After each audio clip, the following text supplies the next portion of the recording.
Hello and welcome to the show. My name is Alex and this is TechFlow.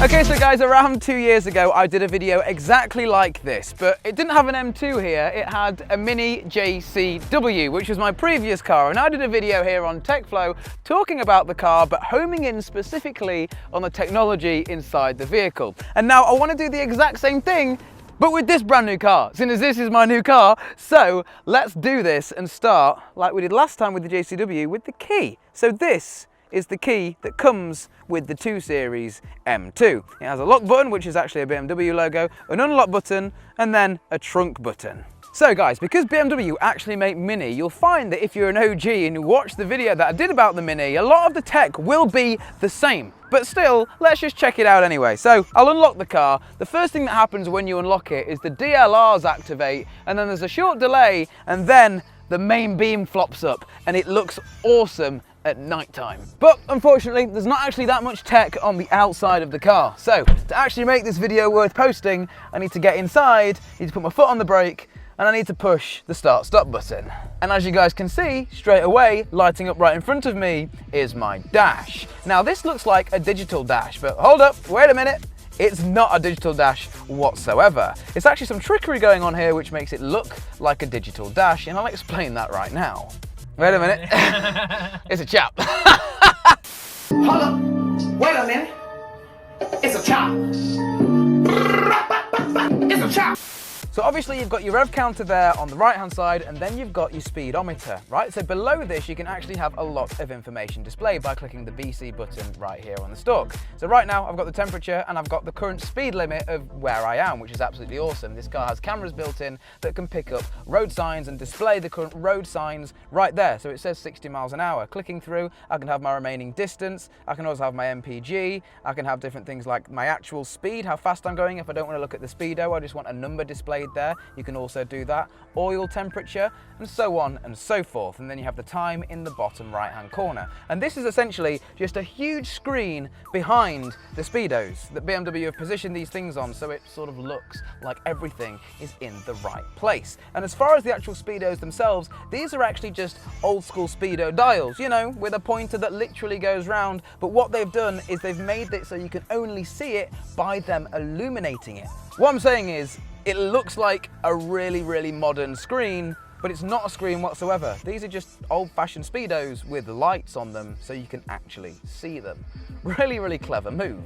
Moving forward onto the steering wheel, as this is an M car. Now if you're looking at this for a review of a 2 Series, obviously you won't have the M1 and the M2 buttons, but here is the M1 and the M2 buttons. So as you can see, as I click them, it changes between my settings. So I have my M1 button for efficient and comfort, and M2 as Sport Plus for the engine and Sport for the steering to make it tougher steering. And then on the left hand side, as well as that, we've got our limiter. So that's a speed limiter, so you can set this at 65 miles an hour, and then no matter how hard you mash your foot, the car will not go above 60 miles an hour or 65 miles an hour. And then just below that, we've actually got our cruise control button, so you can set a speed using this and the car will stick to that speed if you're cruising on the motorway or a dual carriageway. On the right hand side of the steering wheel, we have our mode button. This changes between the modes on the infotainment system. We then have a assistant button. This will use BMW's assistant. If you do a quick press or if you hold, it will use the assistant on your phone, whether you're using Siri on an iPhone or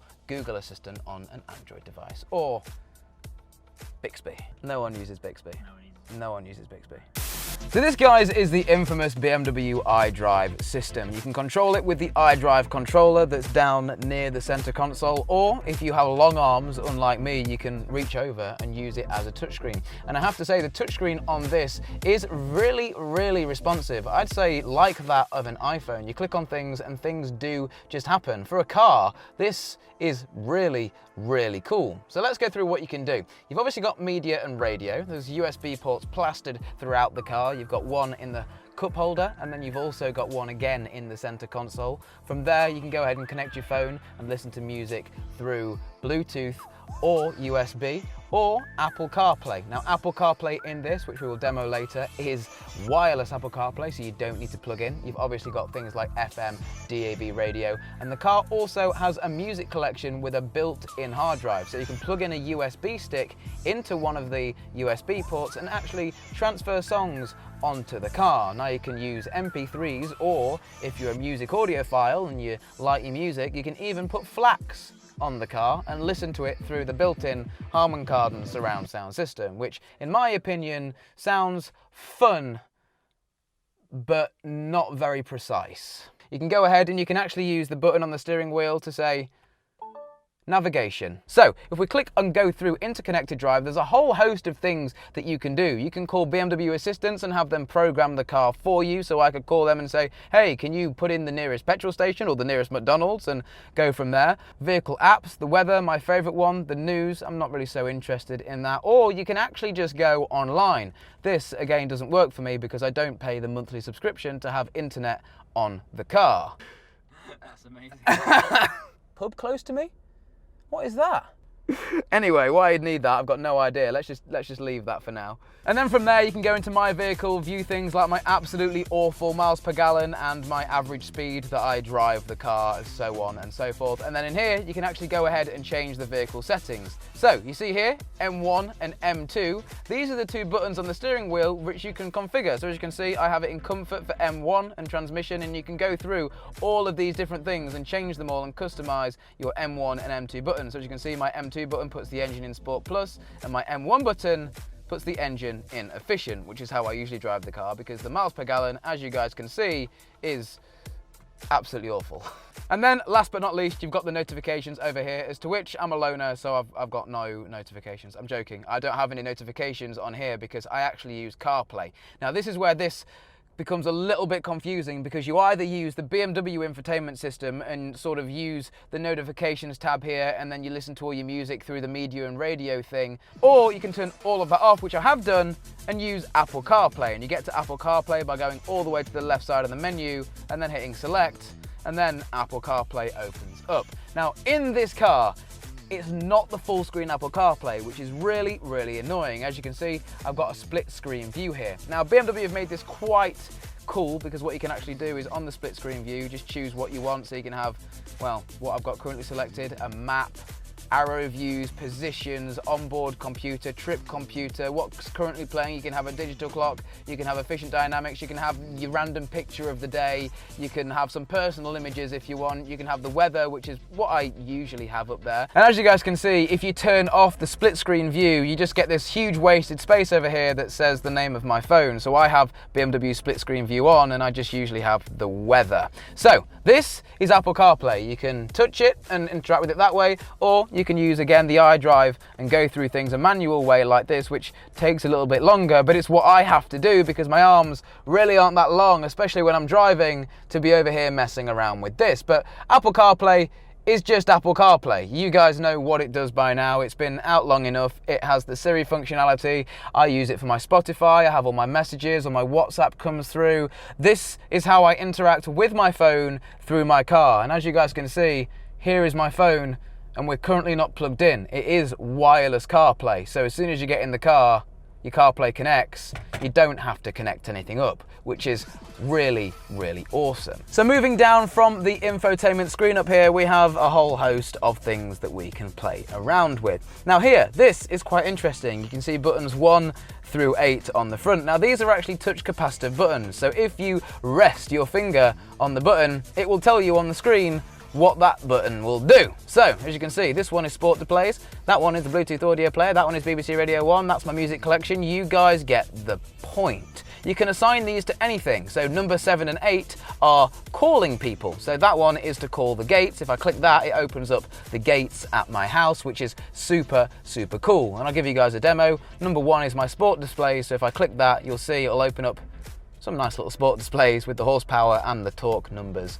Pretty standard stuff down here. This is just your climate control. It is dual zone climate control with heated seat functionality. And that then takes us straight onto the seats. The seats are awesome in this car.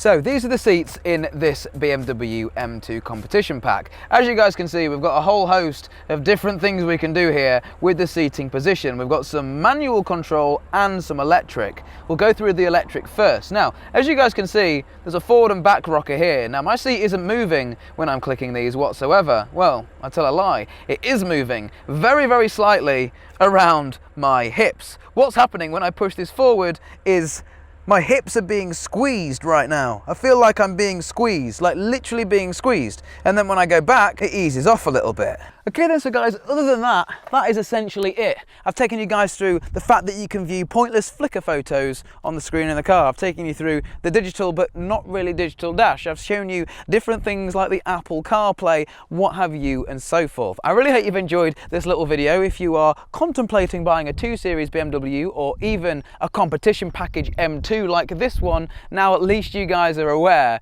of what's inside this thing. And even if you're not interested in a car like this, you're now aware of the competition essentially. But there you go. My name's been Alex, this has been TechFlow. We'll see you out on the road. Adios. Guys, if for whatever reason you didn't catch our JCW in-depth tech review, that's right there, and we'll have some other relatable content below. And if you aren't subscribed to TechFlow, we'd greatly appreciate it. That button is to the left. Cheers, guys.